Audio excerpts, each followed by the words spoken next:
Welcome everyone to another episode of Kiwi Talks. My guest today is someone you could say has definitely earned his stripes. He was president and CEO of Sony Interactive Entertainment America and chairman of PlayStation Worldwide Studios, but as of late he is enjoying retirement, which is well earned. I'd like to welcome Shawn Layden. Hey Reese, good morning to you. Thanks for taking time out doing this. Yeah, and thanks for making me sound like just only one foot in the grave and not the whole body there. Well, you still seem alive and well. Still kicking, much. still high energy. I don't know if it's coffee or just it's all natural. Absolutely. Yeah. So you do a lot of these, so I'm hoping we can try and tread some new ground to make this a bit more interesting for you. Okay. Time is a precious commodity, as they say, so I want to make the most of it. But what I wanted to ask first off is in regards to PlayStation's naming conventions, because it seems out of all the big players in terms of the console manufacturers, they all tried to use weird or quirky names, but you guys stuck with this simple numbering system. Was that always the plan? Well, the plan was just to be successful with the PlayStation. Well, yes, of course. That was the plan. You don't plan the numbering system while you're still launching the first original console. I think, and once we got there and we had good traction, surprisingly, with our original PlayStation offering, and the fans seemed to take to it. We looked at the need to have a sequel, if you will, a second act to that show. And I think PlayStation 2 is just a natural naming convention coming out of Sony, right? Because I remember when we had the Walkman, then we had Walkman 2. And with so many product lines and so many areas that the company is active in, really just numbering them seems the easier way to go. A lot of Sony products are still, known as SCPH 5000 or those types of naming conventions. It's a very electronic thing. I think the other console manufacturers were trying to mix it up by giving different names to every generation of product. But in the end, it also makes it difficult to track where you are on the evolutionary spline of a thing. So, Agreed. PlayStation 2 is the successor to PlayStation 1. It's axiomatic almost. But in other conventions with other companies, it's difficult to know, did this come before that one, or where was this one in the line of evolution? So it was a simple answer, a simple outcome, and I think it worked well for PlayStation. Well, I think sometimes marketing departments try to be too clever for their own good. Oh, really? You think? We've got to come up with this cool name. Oh, precisely. Yeah. And we probably had more of that with the handhelds. Went from PSP to PlayStation Vita. We had PSP Go. We had a bit more, lateral movement with the naming conventions around those platforms. But in the end, it's really about what does the game deliver? What does the console deliver? Whether it's handheld or in the home. Marketing departments try to put their stamp on everything that comes across the door. Sometimes you just need a strong driving leader, someone like Ken Kutaragi, to take decision making out of your hands because he made all decisions himself. Yeah, good answer. One of the things I love about your career is that you've had a lot of these sink or swim moments where you're kind of gone through this baptism by fire, where you kind of just handed something and you had no idea how to deal with it at the time. But I'm wondering if when you're thrust into these sort of situations, whether you relish those type of moments, or at least initially if there's like some sort of imposter syndrome, whether it was in regards to game development or marketing or all the various different jobs that you did over the years. Well, anyone who leads an effort or leads a team or leads a company, if they don't have at least a modicum of imposter syndrome, they're not doing it right. I mean, that's one of the things that keeps you motivated, that keeps you moving, that keeps you learning. A little bit of that, really, do I know everything I need to know, or am I really the right person to be in this spot? It forces you to lean in even harder to pick up all the different nuances and information you may not have already. My career has been a lot of situations where this thing's broken, can you fix it? And that's a great moment to be in. You want to be in any sort of business. You want to be seen as the person who can come in and solve other people's problems. If you get a reputation for doing that, then I think you have a good chance for success in the operation. So the other half of that is a question I used to ask people when I interview them for jobs. Okay, final question in your job interview. If you had an opportunity to be head of the fire department or chief architect on the Golden Gate Bridge, which job would you prefer? And it gives an idea of what kind of things motivate a person. For me personally, I'd rather be the head of the fire department. Every day it's a new fire. Every day it's a new exciting moment. Every day is a new problem to be solved. The architect of the Golden Gate Bridge, you have a long-term horizon. You get to plan it out. You get to control certain factors over time, which is rewarding in its own sort of way. But I prefer sort of the instant moment where decisions have to be made, and it has a lot of consequence around it. So yeah, adrenaline junkie, maybe that's the answer to your question. Yeah, but you didn't actually advocate for a lot of the roles you ended up being in. It was a result of people coming to you and being like, "Hey, you want to do this?" And you just jumped at the chance. Well, hey, we have this broken thing over here. You want to fix that? Yeah, it was opportunity. It was I've spoken to other podcasts about this, about my trajectory in Sony for 32 years in the company. Um, I only ever applied for one job with the first one I got Yeah, that's right. in the PR department. And then again, you just make a reputation for yourself of someone who can go in. Is when some people ask you for help, always give it if you can. If people want you to join into a project, don't let your first question be what's in it for me, but what can I add to this team to make it effective and do better. So it gave me a lot of opportunity to do different things. I mean, I worked in Tokyo, London, and San Francisco. I could have asked for a better trajectory across the places you could spend your career.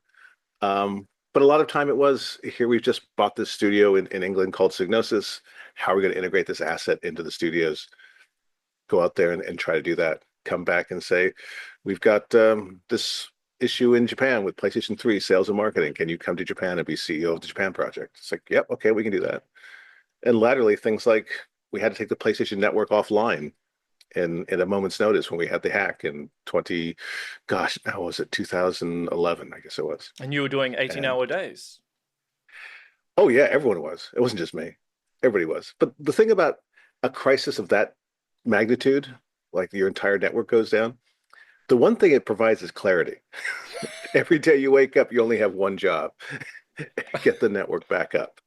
Everything else is secondary, tertiary, or not important at all. If the network doesn't come back up, nothing else matters. So, it provides a little ease of purpose, I think, in those sorts of moments. But if you're not getting much sleep during that time, how are you supposed to be effective? Because if you don't get enough sleep, then your eyesight starts to become blurry. You're probably seeing spots. I don't know if that was happening while you were dealing with the hack. I was a younger man then. Yeah, so okay. it was a bit more manageable. But yeah, there's a lot of sleeping on the sofa, in between. Oh, they're going to call back in an hour? Okay, great. I get 45 minutes kip. And it's commando rules, right? Eat when you can, sleep when you can. And you get your way through it. The interesting about a crisis like that is you also get to know the mettle of your team, the makeup of your team. Who are the ones that are going to jump into the breach, and who are the ones that may not have the energy or courage or motivation to jump into the breach. So yeah, it's a defining moment for a lot of people. Yeah, I suppose it would be. And you'd learn Yeah. a lot about yourself, I suppose, in terms of how much you can handle on your plate. Mm-hmm. Yeah. How much you can handle. You get to learn how much you can ask other people to do. Delegating, yeah. You can't push people beyond their limit, but everyone's actual limit is like 10% further than they think it is. If you can just give them the help to get across that. And some people you just know they just can't be active or helpful in the situation. You've got to make those decisions pretty quick too. Fair enough. When you first got into the marketing side, what did you discover in terms of marketing in terms of what the most important aspect is? Because Sony is by far, I feel, the most dominant when it comes to marketing out of the big three from a global standpoint. Well, indeed. And that's well, let's be honest. We get to stand on the shoulders of giants. Akio Morita and Masaru Ibuka, who created Sony back in 1946. They started the company very small, grew it to a global powerhouse that it became. And a lot of it was based on marketing. Sony decided early in its career, in its genesis, that the Japanese market was pretty stuffed. So for them to be successful, it was going to rely on overseas markets. They were the first big electronics manufacturer in Japan to go overseas. They were the first Japanese company listed on the New York Stock Exchange. They saw the importance of being out in the marketplace. And to be effective there, one of the things that Morita-san used to say is, we have to market locally. We have a global vision for the company, but on the ground where where the rubber meets the road, we have to have local people, local executives in country who can tell that story to the consumers in that region. So marketing became a very important focus for the company. Morita-san had a gift for it. The idea of the Walkman was more marketing than it was technology.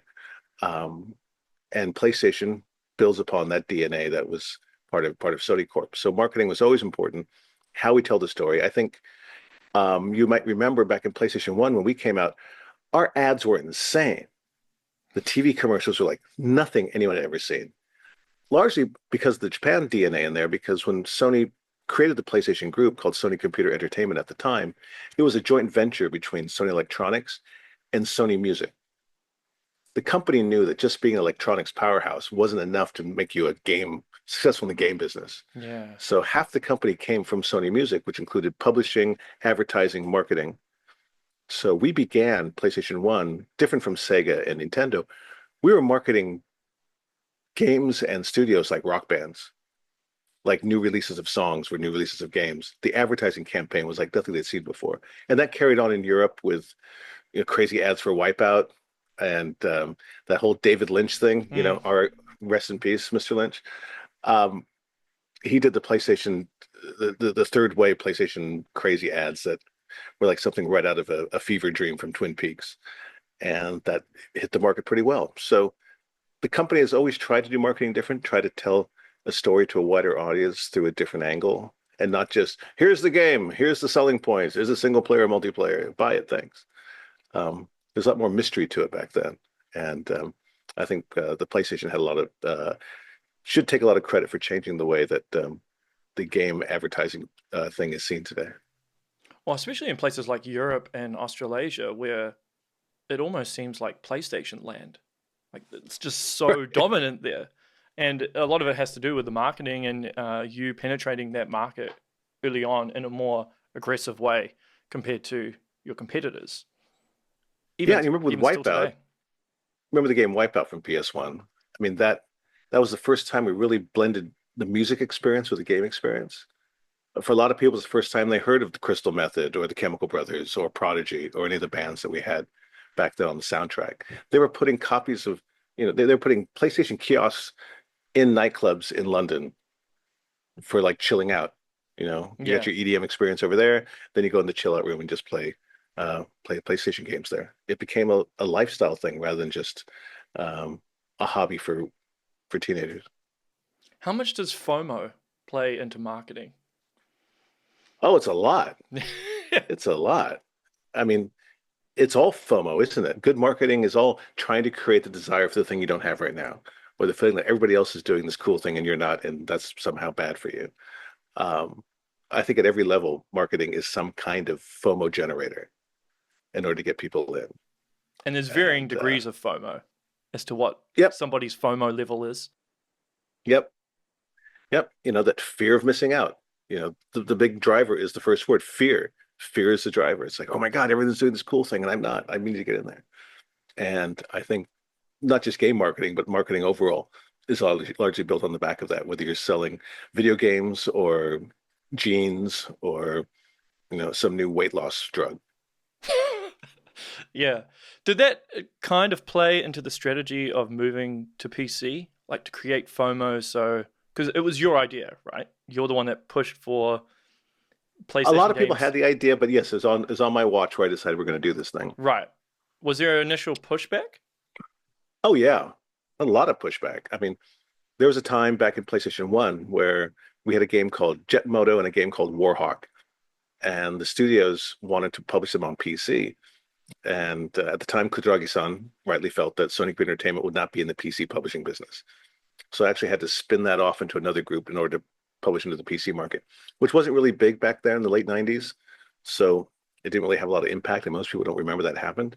But laterally, the reason why I thought we should go onto PC, and again, after a year, once a game's in the market, initial release, because once a game's in the market for a year, you can look at the decay rate. Yeah, it's not going to cannibalize sales. It's already sold to your console market that wants it. PC was not to make money, not to really generate FOMO so much as it was, I just want to introduce to people who are not in the PlayStation camp, these are the things we're doing. Check it out. It could be cool. My view was that the PC market wasn't going to come to PlayStation on its own. And for us to tell them the story of what our games are, we have to meet them where they are. And if you're on your PC, I will meet you where you are.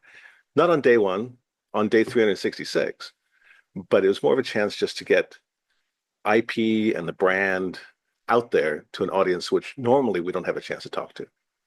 That makes sense. But I imagine when GTA 6 releases, there will be PC players that do have FOMO and will probably end up Mm-hmm. buying a PS5 just to play it. So, Yes, there are some titles that can actually change weather patterns. yes. And Grand Theft Auto is a franchise that can change weather patterns. Yes. Yes, definitely so. And I wanted to ask about Astrobot because that was my game of the year last year. It was the Game Awards game of the year, and of course it was yours. Yes. But what is the reason as to why it was your game of the year? Because it was fresh. Yeah. It was fresh. You remember back on PlayStation 1, when you talk about genre, the different categories of games, it was always like RPG, platformer, fighting game, racing game, action game. And over time, the main genre in gaming now is adventure and action sports. There's still some RPG stuff going on, but racing, fighting, platformers, those used to be the staple of like the PlayStation 1 and 2 generation. Yeah. And they've really reduced the number of offerings against that.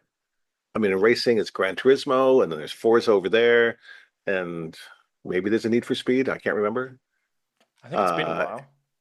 In fighting games, if it's not Street Fighter or Tekken, I don't know what we're talking about. I mean, that's just pretty much it. No more Toshinden, Ballerina Toshinden.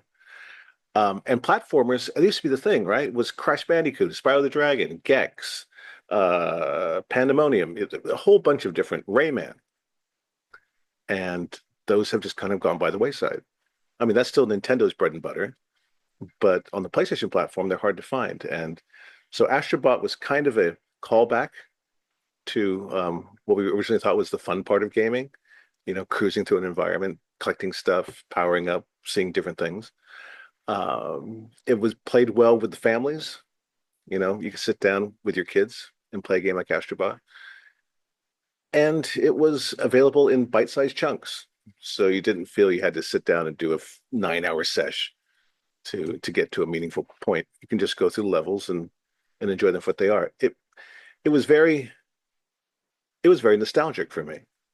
And I think it was for a lot of people. Well, yeah, I think adding in all the additional characters from Sony's IP definitely helped. But I think it also validates what you've been saying for a good while now in terms of games being too long, right? Because it's, 12 to 15 hours, very condensed, immaculately polished and well designed. And you can go back again, and it's replayability. That's the other thing we used to talk about a lot in games 20 years ago. It doesn't have replayability.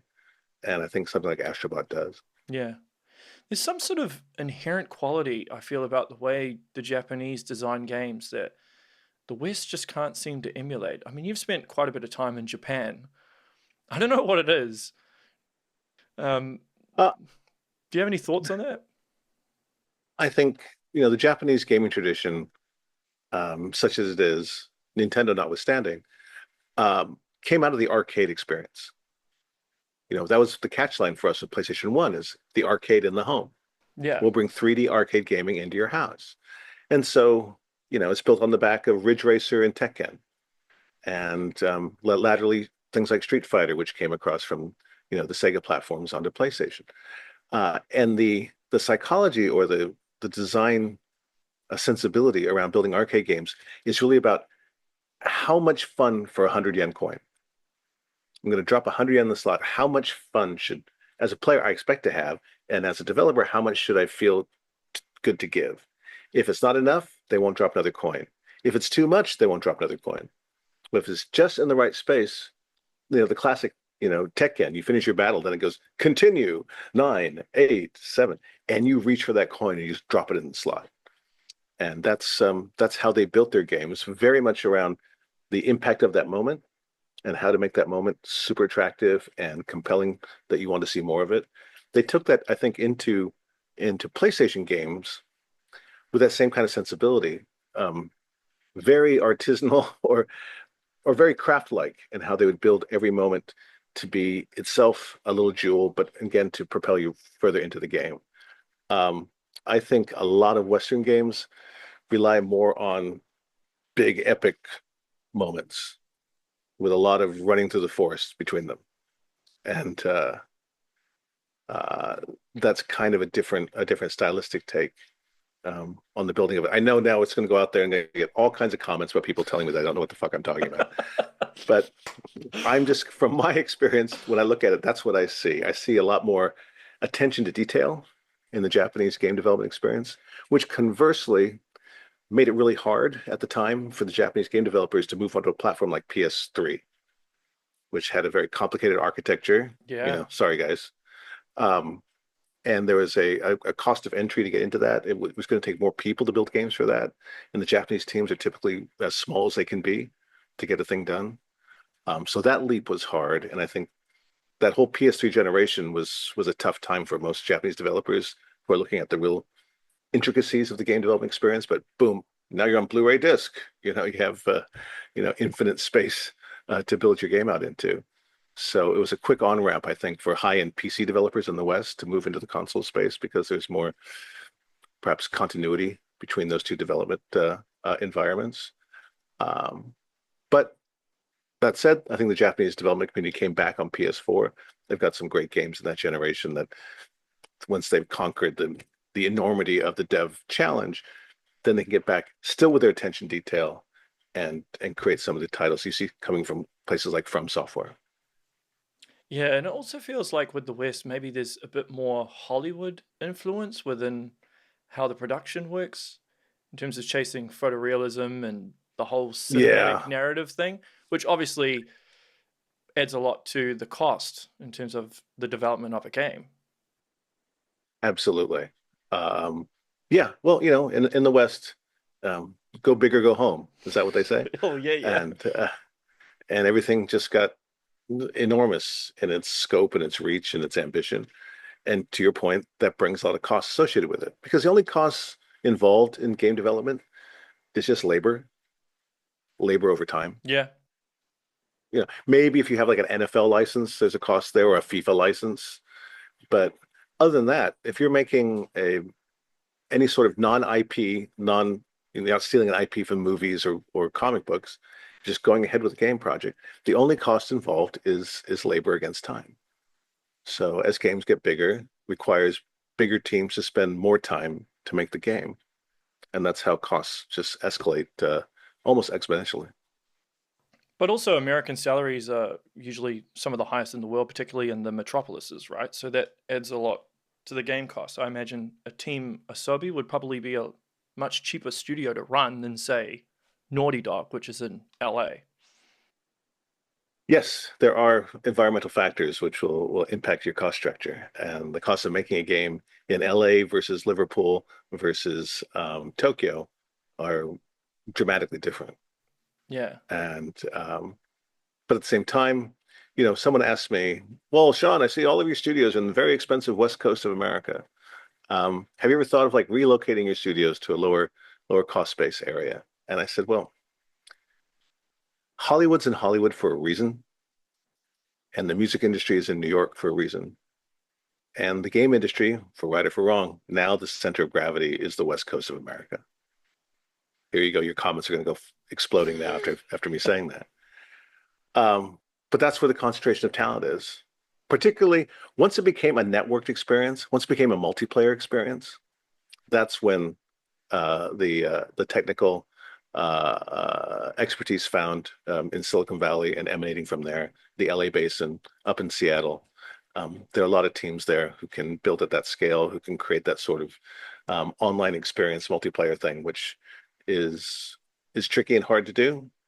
But that's where it began. I think a lot of companies felt that this is where they have to set their major development studios just to stay not only in the zeitgeist of that, but that's where the talent pool is. Yeah. You could set up a low cost studio in Montana, but you just have a hell of a time recruiting for it.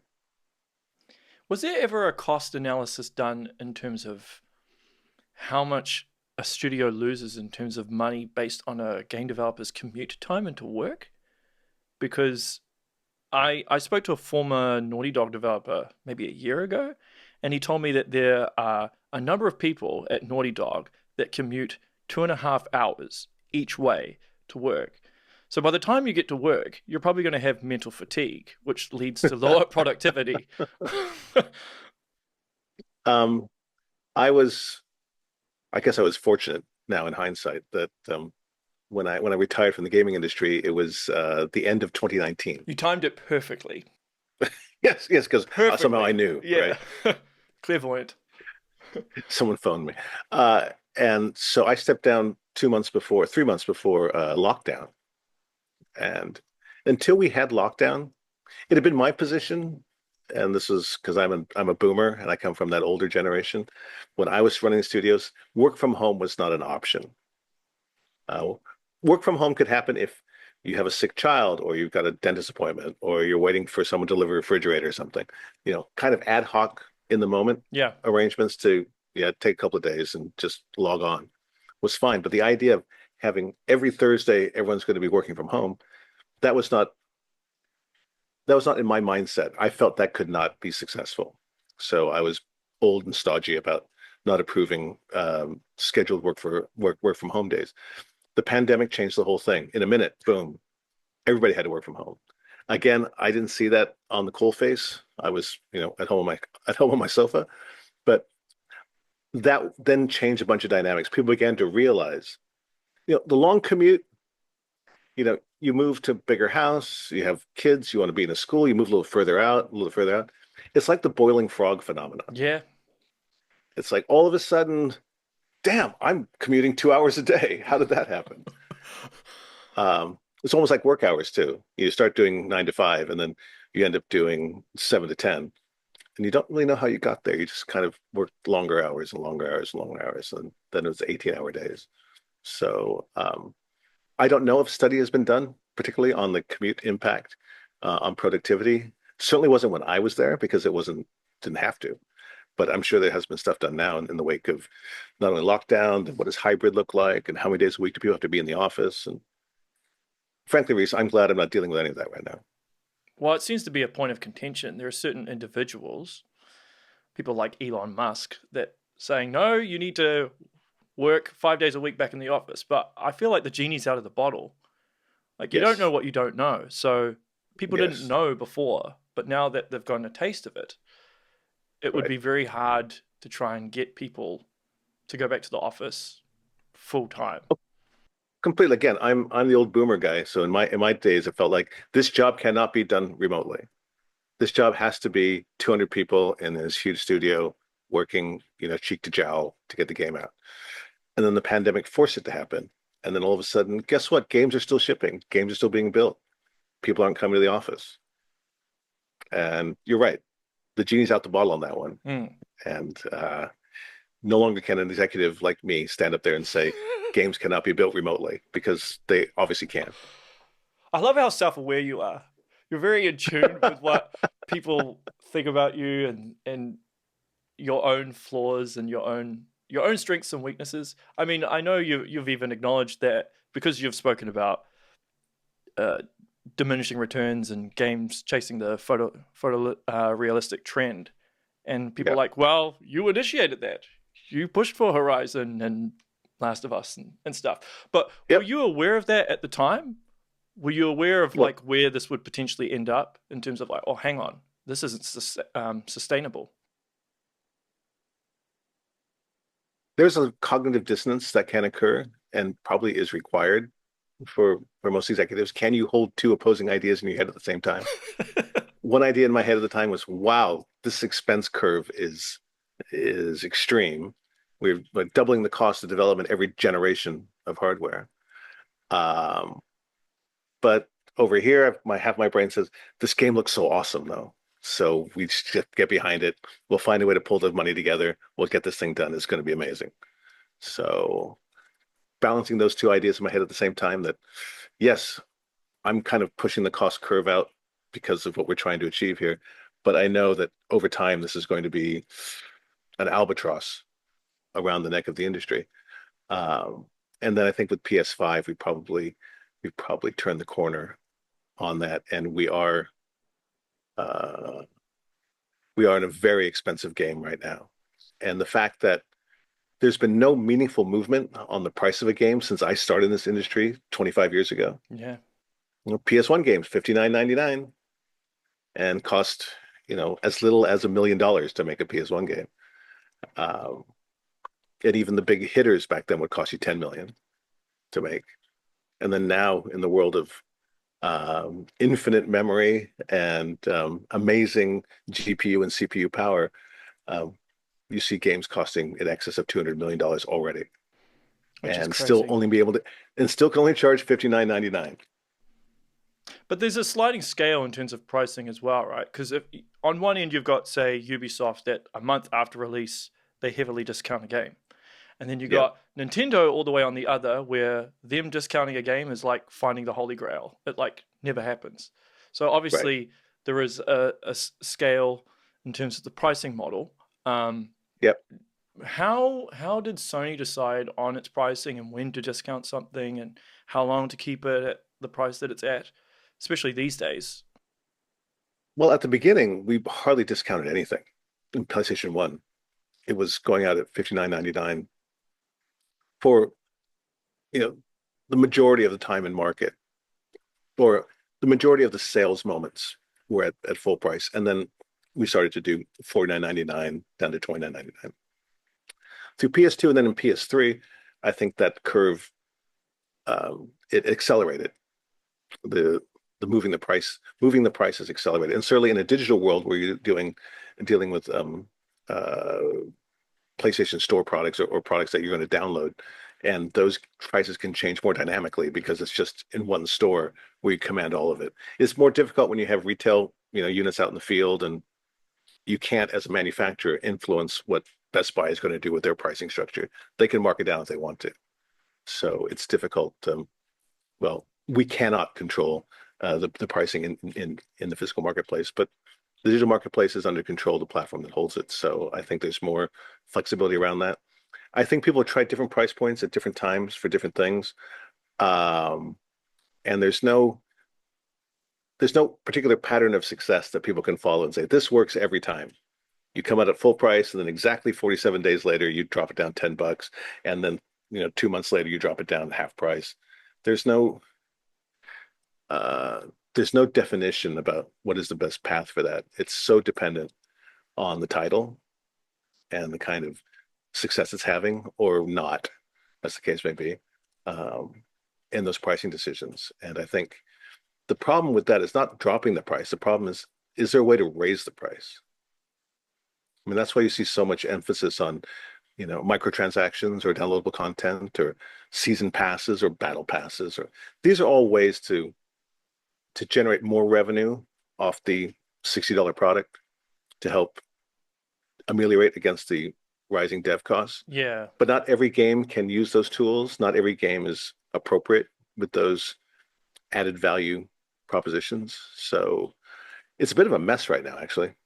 Well, you have mentioned before about how the finance sector in the actual gaming world is trying to stop that curve being like this, right? The Right. peaks and valleys, and that's partly why maybe the games as a service model came to be, to Correct. kind of get constant revenue, but it looks like that's having problems as well. I mean, Concord was a disaster for Sony. Um, how I'll does let that it? one hang right there. Yeah, what's that? Yeah, well, I'm just I'll just let that comment hang out yeah, there. yeah. Well, I'm trying to understand how you get to that point because there must have been a lot of data that they were looking at, and they must have done like online testing and so forth to kind of gauge what the feedback is and how popular they think it might be. So I don't actually understand how those type of scenarios happen. Games as a service, live service gaming, games, we used to call it persistent world. There's all these different ways to describe that. It's just a place that people will log on to on a regular cadence and maybe buy something for their character or buy something to give them ability in the game of some kind. And people enjoy that. Fortnite is the poster child for that entire business and how that works. Um, And a lot of people saw that, so that's amazing because you have the same game out there. You're not spending money on developing a new game. You're just sort of feeding the monster you've created. And with standard, subscription models or a robust DLC component to it, you can modulate or mediate that peak and valley issue that you're talking about earlier. You have this steady revenue coming through across that, and it's a financial model that's super healthy, super great. Everyone loves that. The problem we see in the market is, and this we didn't have the data on this before, so we're kind of learning this in real time, I believe, is the charitable answer, is that um, how many live service games can be successful at any one moment? Yeah, well, there's The only a answer certain obviously amount of is not people. 20. Yeah, there's a certain amount of people, and coming up with the next great live service game, you have to not only have a great game, you have to compel people to take their time away from where they are to come over and invest time in where you are.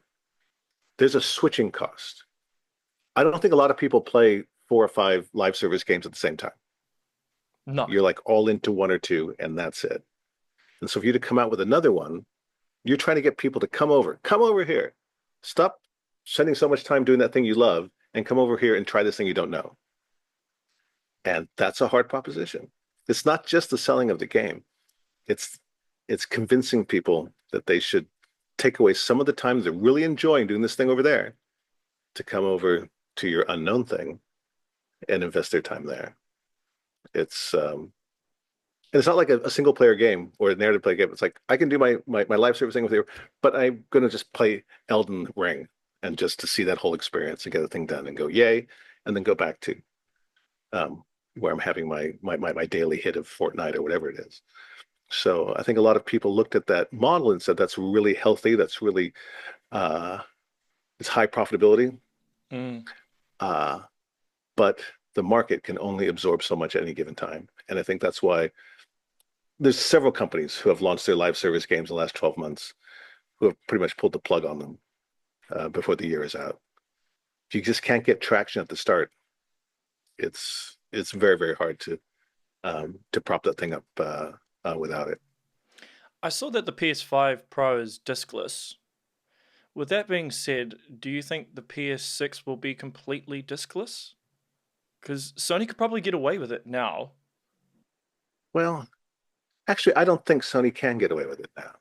I think, Xbox has had more success in pursuing that strategy, but Xbox is really most successful in their business in a clutch of countries: U.S., Canada, Yeah. U.K., Ireland, Australia, New Zealand, South Africa. Not coincidentally enough, all English-speaking countries. Yeah. Um, Sony, which is the number one platform in probably 170 countries around the world, has an obligation or responsibility to say, if we go diskless, how much of my market is not able to make that jump?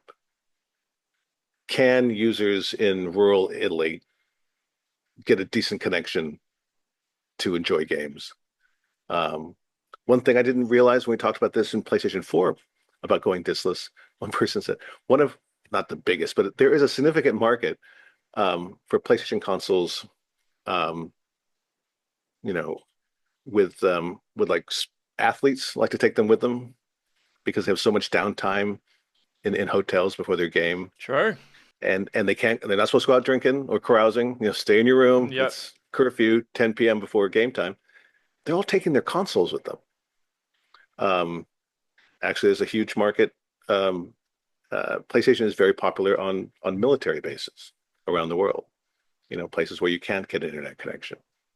So the ability to go to diskless solution is really the key points of that is which part of your market cannot be served by that? Which part of your market will be damaged by going to a diskless market? I'm sure they're doing the research on it. And there will be a tipping point where there's some percentage where you can say, okay, that's fine. We can turn our back on that part of the market. But Sony's market is globally so huge, I think it'd be hard for them to go fully diskless, even with the next generation. I mean, there are rumors of Microsoft and Sony working on a handheld, which is, I think, prompted by the Switch's success. Um, but that would have to, well, it might not be discless, but would have to be cartridge based, but it would be the same sort of problem. Yeah, I think I've heard the same rumors. I've got no No idea. information left or right of that. All I will say is, I've launched a few handhelds in my career, and they can be super successful or completely irrelevant. And uh, it's a tough business to get into. And uh, I guess you've got to answer the question is with anything is what problem are you solving? Is there a large hue and cry to get a portable experience other than a Switch or other than um, like a Steam Deck? I don't know how big that addressable market is. Yeah. And do you have the development resources to provide a robust content pipeline to support it? Well, I mean, Nintendo's quite different to PlayStation, right? Where I think, Certainly. because Nintendo, I think 86% or something of their sales are first party, whereas I think it's Yep. 23% on PlayStation consoles. So it's Or less. Yeah. yeah, yeah. So Sony is very much known as the third party Hmm. system. And so if Right. you don't have third parties jumping on board, then it's very hard to make sales. And Correct. I think that's part of the problem you guys had with the PS Vita. Yes. Yeah. Yes. We had some problem with that. The Vita was expensive for what you got. There's some arguments to be made that it was over engineered. Um, with PSP, what we wanted with PSP 2, which never came around, it became the Vita. But all we wanted was one more stick. Just just wanted just wanted one more stick because it only had the one joystick. And Vita gave us both sticks. That was great, but it introduced some innovations that were not well accepted by the market. Proprietary memory card was not a not a big crowd pleaser because people had a whole drawer of like SD cards at home for every digital camera they bought, Yeah. but they couldn't use any of the cards they had. They'd have to buy a particular Vita memory card, which is a hard topic to broach. And while Backtouch was an interesting feature on it, incorporating it into gameplay was tricky.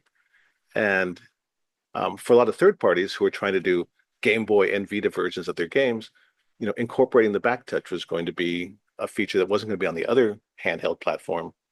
So why support that? So I think there were a lot of technology and costs that were built into it, which probably uh, made it more difficult to become successful. Yeah. Makes sense. Um, this is kind of a theoretical question, but so Super Smash Brothers has pretty much evolved from a celebration of Nintendo to basically the video game Hall of Fame for characters. But there is a Mhm. glaring omission, which is obviously Sony characters. And that became even more abundantly clear to me after playing Astrobot, because I'm like, there are so many characters here. Do you think there's ever a scenario where you could see Kratos appear in something like that? I mean, you guys tried to do the PlayStation All Stars thing as well. Mhm. Um, Right. yeah, but do you think that's a scenario that can ever happen, or do you just think, no, they're competitors, that'll never I happen? think we'll never say never, right? Um, there could be other dynamic changes in the marketplace where um, old time rivals become, new age partners. Who knows what happens? And I'm not trying to tease anything out there to your audience because I don't know anything about that. But right now, today, I think that's a non-starter as a Yeah, proposition. yeah. But you were there during the whole PlayStation All Stars thing. Yes. Yeah. And what was it like working on that game? Because it didn't sell well, did it? And it would have cost a lot because of licensing, all the different third parties. It depends. Some third parties participated just for their own exposure, to be in that game, and so I don't think there's a lot of money changing hands on everybody who was in the game. At that time, I was doing my sales and my 10 dark years in sales and marketing, so I wasn't really involved on the dev side of things for that particular title. So I'm not exactly sure what the business model was around that. But I think People who loved it really loved it. Yeah, I loved it. Um, but maybe it came to the market at a time where, to your point earlier about FOMO, where people were spending more attention getting onto these epic, massive action adventure games, whether they be in the Grand Theft Auto world um, or whether it's like the Resident Evil world or those types of things. Perhaps at that time in the marketplace, there wasn't really an, a robust audience for the multiple character brawler kind of action kind of platformer game. Yeah. And because the game itself was well achieved, again, the people who loved it really loved it. Maybe it just came to market at a time where that was a difficult genre to sell. Yeah, because it's interesting because obviously Final Fantasy VII is intertwined with PlayStation. Mm-hmm. That's Oh why yeah, it kind of broke the internet in a way when both Sephiroth and Cloud appeared in Smash Brothers, but they never appeared in PlayStation All Stars. And if I recall, like only Cloud's sword I think appeared in Astrobot as well. So I've never really understood why that is because when I think Final Fantasy, I think PlayStation. Really. right. Even though the franchise began on Nintendo. Yeah, it did begin on Nintendo. But you guys, with your awesome negotiating skills, yeah, you got them in. Yeah. Well, you got to be in the room when it happens, and I wasn't in that room when it happened, so I don't have a view on that. Yeah, yeah. I have a few questions from my followers that maybe you can answer. Okay, Maybe you cannot. Maybe you'll be like, no comment. But I'll let you know. yeah, we'll see how we go. So this one's from FBNL. As the younger generations appear to be very entrenched on live service platforms such as Fortnite and Roblox, how do you see the rest of the industry adapting to this as those players get older? Well, I think any game player who's who's serious about gaming wants to try different things over time. I mean, we may go way down the rabbit hole and maybe just playing FIFA um, every day for a year. But as we get older, we want to try different things and new experiences. So I think in time they will come out and to try other games that are around us. Um, but you're right, it's taking up a lot of their time now. It's it's absorbing a lot of energy uh, from the game market that's not going to other games that are coming out. It'll be interesting. I think, we were talking the other day with another person about how 17-year-olds in 2025 are so different from 17-year-olds in 2005. For sure. You know, Yeah. we talk about demographics. Well, this is the 17 to 24 demographic. This is the 32 to 38 demographic. But we've got to understand those definitions which we made 20 years ago really don't apply today. And I think the business is entrenched in some old style demographic marketing, which may have been relevant 15 years ago. They've really got to pull out and take a brand new look at who the gamers are. What are they playing? Why are they playing? I'm sure people are saying, we're doing a lot of that research. Yeah, but are you asking the right questions? It's a different market. I didn't have to compete against TikTok Yeah. for players' times when I was making games. Um, I'd have to compete against all the social media platforms that were out there at the time. Um, that is the problem because of all the, we think we have infinite money and infinite capabilities and more teraflops than you can shake a stick at. There's still only 24 hours in the day. And that's the biggest competitive field is people's time. And people are very stingy with their time, rightly so. So to get them Yeah. out of the thing they love doing, you have to present them with something better. And there's just more things to fight against now than there was, 10 years ago. And I'd argue people's attention spans are dropping as well. Yeah. Well, if you get all of your stimulation from 17-second Yeah. TikTok Yep. feeds, it does impact you. Hmm. Cool. Next question is from Flying Plant Whale 545. Interesting name. Okay. What is Shawn's opinion on Microsoft's latest business strategy of making their IPs multi-platform? And will it increase or diminish Xbox brand value in the eyes of gamers? Multi-platform is a strategy. Multi-platform, particularly in a world where the cost of development is So high. increasing dramatically. Multi-platform means widening your addressable market, as the marketing guys say. Just getting more people a chance to see it. So I certainly can understand, appreciate, and welcome that ability to have Xbox games appearing on other platforms. Um, what it does do to their brand, I think, yeah, it makes the conversation harder to create. What you mentioned earlier is the FOMO. How do you create the FOMO? Trying to do that by bringing everyone to your platform, saying if you're not here, you're missing out. But if it's available on all platforms, that's one of your marketing tactics you can't use. You can't say it's only available here if it's available everywhere. So it's a balancing act, right? I'm increasing my addressable market. Yay, that's good. I'm making it harder to sell the only on my platform story over here. So we've seen it before. I mean, I was in the business when Sega brought their Dreamcast titles to PlayStation 2. Mm. And in time, then Sega became a software-only company and have but a great transformation in that respect. Let's be honest. They're doing great. Yeah. So it does have historical precedence. It's interesting because if I take a step back and I try to look at this objectively, I feel like Nintendo is probably the best positioned to navigate going forward because they don't chase realistic graphics. They tend to have quite conservative budgets, and they're very much able to create FOMO and able to keep their costs down compared to everyone else. Would you agree? Yeah, well, I think in a way Nintendo has created its own lane. Private Idaho, as you call it. You've been listening to my other work.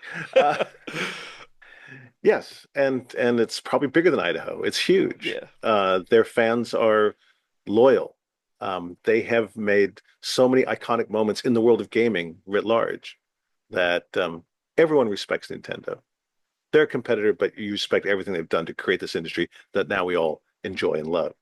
So I think they'll keep on keeping on in the way they do it. They've got the right people around it, the right attitude around it. To your point, during the pandemic, a lot of developers ramped up hiring in order to take advantage of this spike in game revenue, went up like 20%, year on year. It's crazy. And then, of course, once the pandemic was over and people weren't like tied to their living room, those drops. So we've seen a lot of reaction in the game development world of reducing staff, given the reduction of the somewhat decline in the revenues of the marketplace, given the anomaly which was the pandemic.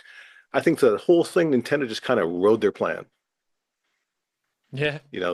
Their plan pre-pandemic, through pandemic, post-pandemic, it was the plan. They didn't think that this was a time to jump up and spend a bunch of money because people were spending more time at home. And in hindsight, they were right. But of course, they've been in this business a long time. They've seen all the peaks and valleys, and they've learned how they ride through this thing, and they were successful. That they will continue to be successful. But as you always said, the most common two console stack up in anyone's living room is a Nintendo machine and a Sony machine. Definitely. Because they seem to scratch two different itches. They do. And it looks like Nintendo are taking a page out of Sony's book by actually using numbers now, since we have Switch 2. So they've obviously learned. They're like, oh, maybe we should follow what Sony set here in terms of a precedent. So yeah, because they've created so much brand value in the word Switch. Why would you mess with that? Yeah, it makes perfect sense. Okay, final question before I let you go. Okay. So what game genres... Oh, this is from Official Mod Zero, by the way. What game genres did you think were going to be big hitters but ended up turning out to be the opposite? How were the post-mortems for those types of initiatives conducted? And how often heavily did those lessons factor into future decision-making? This is a doozy. Yeah, that's a whole Harvard Business Review article right there. It is Official Mod Zero. Yeah, Official Mod Zero. I'll give you a piece of the answer. You can do the rest of the research on your own. We believe that at the time that when I was in London, we had a couple of hardware innovations. Actually, more than that. There's some we didn't go forward with, but SingStar and using USB microphones to have that karaoke experience Yeah. on the one hand, and the iToy camera. This is before Connect on the Xbox and all of that. We had a camera, we had iToy games, we had iToy boxing and iToy sports games. And later on, we had iPet, where you had like this virtual pet on your TV that could be in your living room because we used the camera to shoot that whole thing. Yeah. Really kind of thought that the camera thing was going to be a real super game changer, and it was successful for a bit, and then folks just kind of got tired of it, and I think people felt a bit uh, they felt a bit uncomfortable having this camera in their living room, looking at them Which is fair while enough. they're playing games, and not everyone wants to see their face on a TV screen, you know. Um, and so while it had an initial jump on the novelty of the experience, it didn't really have enough juice to carry it through successfully over time. People were trying to wrap that into different games, but it wasn't really that successful. SingStar, beyond the SingStar line, the microphones really didn't have a lot of usage, but that was during the days we did SingStar with microphones. Then you had, Guitar Hero with the USB guitar, and you had Rock Band with USB guitars and drums and basses. Um, and those were all super successful for a hot minute. And then the market went away from it. It was a novelty. It was something we hadn't done before, but it wasn't something that people just wanted to continue to do, for the rest of their gaming career. So the postmortem is, yes, new things are good, but also understand that new things may grab a novelty moment. It doesn't mean they're going to grab a long legacy moment. And to understand when to turn off the faucet, Yeah. basically. It's like the bloom is coming off the rose. So instead of let's do four more games to try to keep that market elevated, let's just look at it and say, this is the natural decay curve on impressive novelties, which grab a lot of attention. It's like Wii Fit. Remember when that was a thing? Yeah. That kind of blew the Wii market up by millions of units that people bought. People who were not gamers bought into Wii and Wii Fit because, of course, at Christmas time you thought you could like lose some weight after all the feasting. But the market went off that as well, just like rowing machines and the treadmill. Over time, people stopped using it. So understanding what are unique opportunities in the moment to capture or create a market that may explode, but then try to understand quickly, is this a novelty or is this extendable? Are we just enjoying a moment in the sun, or have we changed and created an entire new genre? And as ever, whether it's in games, music, or movies, it's difficult to know when the right time to get off the horse is. Well, I'm of the view, and you probably agree, that you learn more from your failures than your successes, because it kind of forces you to take a step back and you have to humble yourself. And hubris fully goes out the door. I think success teaches us very little, particularly in entertainment. I mean, success in building a rocket ship is probably, repeatable, and you understand this is the kind of fuel you need, and this is the Yeah. aerodynamics of the rocket. But in gaming, you could have a super hit, it goes to the roof, but you can't repeat the phenomenon. I mean, we'd have that phrase in music, right? One hit wonders. Yep. If this band came out of nowhere, Haircut 100, Love Plus One, top 10, and then never heard from again. So gaming has the same dynamics around that, and how do we understand that this success was made successful because of these factors? Success is really hard to nail what you actually got right and repeat it. Failure is easy to understand where you got wrong Yeah. and to avoid it. Mm. So you're right. You learn more from your failures than from your successes, definitely. Mm. Well, that is a good place to wrap up, Shawn. This has been an absolute pleasure. Thank you so much for taking time out and doing this. Your career is amazing. to say the least. I'm the type of person that looks at someone who's achieved the type of success that you've had and think, what does that person sacrifice to get there? And I know you did a lot of 8 a.m. to midnight shifts in Tokyo, and obviously 18-hour days during the PSN hack, and you spent a lot of time on the road and away from your family. So I fully understand the sacrifices you've made for Sony and the industry at large. So thank you so much. As I said before, your retirement is well earned. Well, thank you, Reese. I appreciate that. It's great to be on your show. Thank you for the invitation. I like to speak to all of our fans where we find them, meet them where they are, and if this makes people think a bit more about gaming and how they can enjoy it or even become part of it, that'll be a good outcome. Yeah. Have you considered like doing an audiobook or writing a book about your entire career? Oh, good Lord. Yeah, I think I'll just go for the Netflix miniseries and cut out the middleman.